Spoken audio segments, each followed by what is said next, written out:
અને પછી આપણે આગળ આઉટલુક નજર કરીશું. કંપનીના પરિણામો તરફ નજર કરીશું તો કંપનીનો નફો જે છે એમાં 49% તેજી સાથે કારોબાર દેખવા મળ્યો છે. પછી આવક જે છે, આવકમાં પણ સારો એવો વધારો દેખવા મળ્યો છે. આવકમાં તમે નજર કરશો તો આવકમાં પણ 39%થી વધારા સાથે કારોબાર દેખવા મળશે. અને ઈબીટા તમે નજર કરશો તો ઈબીટામાં તો 81%નો વધારો દેખવા મળ્યો છે. મીન્સ કે કંપનીના પરિણામો જે છે એ સારા એવા દેખવા મળી રહ્યા છે.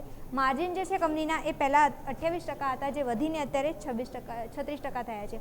તો ઓવરઓલ દેખવા જોઈએ તો પરિણામો જોવા જોઈએ તો સારા એવા દેખવા મળી રહ્યા છે. મીન્સ કે ટોપ લાઇન ટુ બોટમ લાઇન બધું સારું એવું પરફોર્મન્સ દેખવા મળી રહ્યું છે સ્ટોકમાં. પછી કંપનીનો EPS જે હતો, અર્નિંગ પર શેર, એ છેલ્લા વર્ષે 16 હતો, જે અત્યારે વધીને 24 થયો છે. તો મીન્સ કે EPS અર્નિંગ પર શેર જે છે એમાં પણ સારો એવો ગ્રોથ જોવા મળ્યો છે.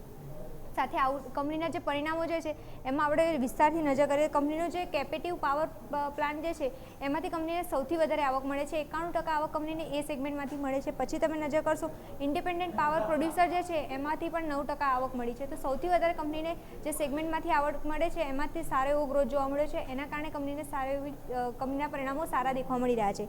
સાથે તમે નજર કરશો તો કંપની પાસે અત્યારે જોવા જાઓ તો ટોટલ પોર્ટફોલિયો 2.57 ગીગાવોટનો છે. તો મીન્સ કે પોર્ટફોલિયો પણ સારો છે અને company day by day expansion પણ કરી રહી છે નવા. એના કારણે કંપનીને લોંગ ટર્મમાં સારો એવો ગ્રોથ જોવા મળી શકે છે. પણ એક વસ્તુ છે જે જોવા જેવું રહેશે કે કંપનીનું જે દેવું જે છે એ પણ થોડું વધી રહ્યું છે ડે બાય ડે. 2025માં તમે દેવું દેખશો ને તો 881 કરોડનું હતું, જે 2026માં અત્યારે વધીને તમે જોશો 3666 કરોડનું થયું છે. તો મીન્સ કે દેવું ક્યાંક ને ક્યાંક વધી રહ્યું છે. ડેટ રેશિયો જે છે એ પણ થોડું વધી રહ્યો છે. 0.46x હતો, જે વધીને 1.49 થયો છે. મીન્સ કે ત્યાં પણ એક વધારો જોવા મળ્યો છે. એ સાથે તમે નજર કરશો તો કંપનીને જે ઓવરઓલ દેખશો ને તો ડેટ ખાલી વધી રહ્યું છે. એ સિવાય પરિણામો ટોપ લાઇન બોટમ લાઇન સારા દેખવા મળી રહ્યા છે અને કંપનીનું મેનેજમેન્ટનું ગાઈડલાઇન્સ પણ પોઝિટિવ જ આવી રહ્યું છે એના માટે.